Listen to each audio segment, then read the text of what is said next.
दोस्तों चलिए आज मैं आपको हमारे सौरमंडल की सैर कराता हूँ। वास्तविक जीवन में तो हम शायद सौरमंडल में कभी घूम नहीं पाएंगे, लेकिन आभासी या कंप्यूटर ग्राफिक्स की दुनिया में तो घूम ही सकते हैं।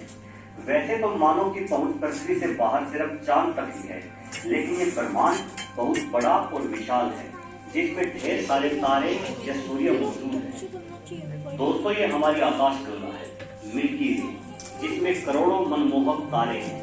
हमारा सूर्य भी इन्हीं तारों में से एक है। इन करोड़ों तारों में से अधिकांश तारों के इर्द गिर्द ग्रह चक्कर लगाते हैं, जिनमें से बहुत सारे ग्रहों पर जीवन भी हो सकता है।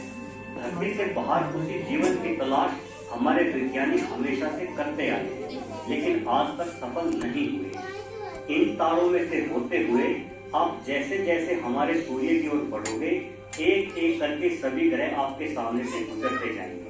दोस्तों सबसे पहले आपके सामने आएगा प्लूटो। सन 2006 से पहले तक प्लूटो को हमारे सौरमंडल का 9वां ग्रह माना जाता था, लेकिन बाद में वैज्ञानिक खोजों से साबित हुआ कि हमारे सौरमंडल के बाहर पत्थरों का एक बहुत बड़ा घेरा है और प्लूटो उसी घेरे का एक हिस्सा है। उस घेरे में प्लूटो जैसे असंख्य छोटे छोटे ग्रह हैं, इसलिए प्लूटो समेत उन सभी ग्रहों के लिए बोना ग्रह नाम की नई श्रेणी बनाई गई। जैसे ही हम प्लूटो से आगे बढ़ते हैं तो हमें नेपच्यून नामक ग्रह मिलता है। इस ग्रह के चारों ओर धुंधले से छल्ले हैं जो गैसों से मिलकर बने हैं। नेपच्यून की संरचना ठोस होने की बजाय संगठित गैसों की है, इसलिए अगर हम इस ग्रह पर खड़े होने की कोशिश करेंगे तो ग्रह के अंदर धंस जाएंगे। ये ग्रह पृथ्वी से 17 गुना ज्यादा बड़ा है। इसे सूरज की परिक्रमा पूरी करने में पृथ्वी के 164 वर्ष लग जाते हैं। सूर्य से इसकी दूरी 450 करोड़ किलोमीटर है। नेपच्यून से आगे बढ़ने पर सौरमंडल का 7वां ग्रह यूरेनस आता है। यूरेनस भी नेपच्यून की भांति बर्फ का गोला है। इसका धरातल भी ठोस नहीं है, बल्कि ये गैसों और बर्फ से मिलकर बना है। सूर्य से इसकी दूरी लगभग 287 करोड़ किलोमीटर है। ये सौरमंडल का सबसे ठंडा ग्रह है, जिसका तापमान -224 डिग्री औसतन रहता है। इसके छल्ले भी नेपच्यून की तरह ही धुंधले हैं। अब तक इसके 13 छल्लों की खोज हो चुकी है। इसके चारों ओर छोटे छोटे 27 उपग्रह परिक्रमा करते हैं, ठीक वैसे ही जैसे कि हमारा चांद है। दोस्तों इसके बाद नंबर आता है सैटर्न यानी शनि ग्रह का। शनि के चारों ओर बेहद चमकदार छल्ले हैं। ये ग्रह हमारी पृथ्वी से 700 गुना बड़ा है। सूर्य से इसकी दूरी करीब 142 करोड़ किलोमीटर है, जो कि नेपच्यून और यूरेनस की तुलना में काफी कम है।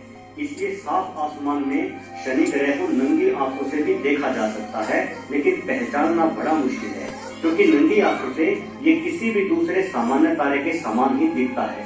सैटर्न पर 1800 किलोमीटर प्रति घंटा की रफ्तार से हवाएं चलती हैं और इस ग्रह के सबसे ज्यादा उपग्रह हैं। अभी तक इसके 62 उपग्रह खोजे जा चुके हैं।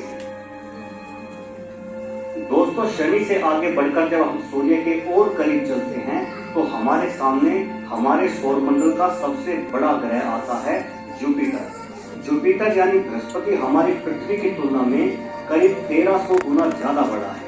इसे गैसीय दानव भी कहा जाता है, क्योंकि यह ग्रह भी ठोस नहीं है। सूर्य से इसकी दूरी 78 करोड़ किलोमीटर है। ये नंगी आंखों से बिल्कुल साफ साफ देखा जा सकता है। अपनी धुरी पर इसके घूमने की गति बेहद तेज है, इसलिए इसका एक दिन केवल 9 घंटे 55 मिनट का होता है। कई प्राचीन भारतीय सभ्यताएं हजारों साल पहले से इस ग्रह के बारे में जानती थी। जुपिटर से आगे बढ़ने पर हमारे सामने एक एस्टेरॉयड बेल्ट आती है। इस बेल्ट में लाखों छोटे बड़े पत्थर सूर्य की परिक्रमा कर रहे हैं, जिनमें सबसे बड़ा पत्थर करीब 1000 किलोमीटर व्यास का है। इसे प्लूटो की तरह ही बोने ग्रह का दर्जा मिला हुआ है। ज्यादातर पत्थर 10 किलोमीटर बड़े हैं, लेकिन कुछ सिर्फ धूल के कण मात्र हैं। खैर इन लाखों पत्थरों के बीच में से निकलकर हम अपने अगले ग्रह की ओर बढ़ते हैं। हमारा अगला ग्रह है मार्स यानी मंगल। इसकी लाल आभा के कारण ही इसे लाल ग्रह भी कहा जाता है। सूर्य से इसकी दूरी 22 करोड़ 79 लाख किलोमीटर है और आकार में यह पृथ्वी से लगभग आधा है। मंगल ग्रह का एक दिन 24 घंटों से थोड़ा ही ज्यादा होता है, लेकिन इसका एक साल पृथ्वी के 687 दिनों के बराबर होता है। शुरू से ही मंगल ग्रह हमारे वैज्ञानिकों के लिए कौतूहल का विषय रहा है, क्योंकि पृथ्वी के अलावा इसी ग्रह पर जीवन की सबसे ज्यादा संभावनाएं जताई जाती रही हैं। इसका धरातल पृथ्वी ही की भांति ठोस है। इसके नॉर्थ और साउथ पोल में काफी मात्रा में बर्फ भी मिली है। माना जाता है कि मार्स पर कभी बड़ी मात्रा में पानी था। इसका लाल रंग मिट्टी में मौजूद लोह खनिज के जंग लगने के कारण ही हुआ है। आज भी कम मात्रा में ही सही, लेकिन मंगल ग्रह पर पानी के साफ साफ सबूत मिले हैं। इस ग्रह पर काफी बड़े बड़े पर्वत हैं। इसका सबसे बड़ा पर्वत ओलिम्पस मोन्स हमारी एवरेज से करीब 3 गुना ज्यादा बड़ा है। मंगल ग्रह के 2 चांद हैं। अगर आपके शरीर का वजन 100 किलो है तो मंगल ग्रह पर आप सिर्फ 37 किलो के ही रह जाओगे, क्योंकि इसका गुरुत्वाकर्षण बल काफी कम है। वर्तमान समय में मंगल ग्रह की जानकारी जुटाने के लिए 8 रोबोट यान काम कर रहे हैं। इनमें से 7 यान अकेले अमेरिका के हैं और ये हमारे लिए बहुत गर्व की बात है कि 8वां यान हमारे भारत का है। दोस्तों, मंगल ग्रह के बाद आता है इस सौरमंडल का सबसे खूबसूरत और अनूठा ग्रह, यानी हमारी पृथ्वी। वैसे तो हम अलग अलग ग्रहों में रहते हैं, लेकिन पृथ्वी एक ऐसा ग्रह है जो हम सबका है। पृथ्वी हमारे सौरमंडल का इकलौता ऐसा ग्रह है जहाँ पर निश्चित तौर पर जीवन मौजूद है। इसके अलावा उचित तापमान की वजह से भी यह इकलौता ऐसा ग्रह है जहाँ पानी तीनों अवस्थाओं में यानी ठोस, द्रव्य और गैस के रूप में मौजूद है। अंतरिक्ष से देखने पर पृथ्वी बेहद चमकदार नीले रंग की दिखाई देती है, क्योंकि पृथ्वी के 3/4 भाग पर पानी है। दोस्तों, पृथ्वी के बारे में तो हम सभी जानते ही हैं, इसलिए हम आगे बढ़ते हैं। सूर्य के और करीब आने पर हमारा सामना होता है वीनस यानी शुक्र ग्रह से। शुक्र ग्रह की सूर्य से दूरी लगभग 11 करोड़ किलोमीटर है। इस ग्रह का कोई चंद्रमा नहीं है। शुक्र ग्रह आकार में पृथ्वी से थोड़ा सा ही छोटा है, लेकिन ये ग्रह बेहद अजीब है और सौरमंडल में मौजूद किसी नरक के समान है। इस ग्रह पर सल्फ्यूरिक एसिड के बादलों की मोटी परत है और यहाँ तेजाब की बारिश होती रहती है। भले ही ये सूर्य के सबसे निकट ना हो, लेकिन अपने बादलों की वजह से ये सबसे गर्म ग्रह है। इसका तापमान 462 डिग्री सेल्सियस तक पहुंच जाता है, यानी ये एक तेजाब की भट्टी के समान है। इसके अलावा शुक्र ग्रह हमारे सौरमंडल का इकलौता ऐसा ग्रह है जिसमें सूर्य पश्चिम से निकलकर पूर्व में झुकता है, क्योंकि यह सभी ग्रहों की तुलना में उल्टा घूमता है।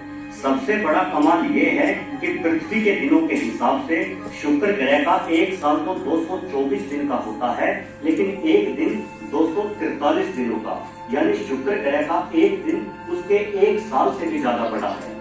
शुक्र ग्रह पृथ्वी से देखने पर सूर्य और चंद्रमा के बाद सबसे ज्यादा चमकने वाला आकाशीय पिंड है और इसे नंगी आंखों से बड़ी ही आसानी से देखा जा सकता है। हमारे सौरमंडल के अगले ग्रह के बारे में जानने के लिए हमें सूर्य के करीब या कहिए बेहद करीब जाना होगा। सूर्य के काफी करीब जाने पर हमें सूर्य के सबसे निकटतम ग्रह मरकरी यानी बुध के दर्शन होते हैं। बुध ग्रह सूर्य से औसतन 5.5 करोड़ किलोमीटर दूर है। ये ग्रह सूर्य की बहुत तेज गति से परिक्रमा करता है, जिससे इस ग्रह के सिर्फ 1.5 दिनों में ही इसका 1 वर्ष पूरा हो जाता है।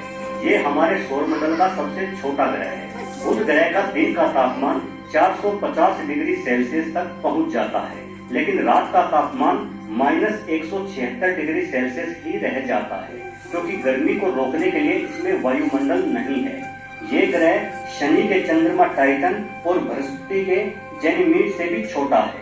हालांकि प्लूटो बुध ग्रह से भी छोटा है, लेकिन वैज्ञानिक प्लूटो को अब ग्रह नहीं मानते, बल्कि उसे बोना ग्रह का दर्जा दिया गया है। तो दोस्तों, ये थे हमारे सौरमंडल के 8 ग्रह जो हमारे तारे यानी सूर्य की परिक्रमा करते हैं।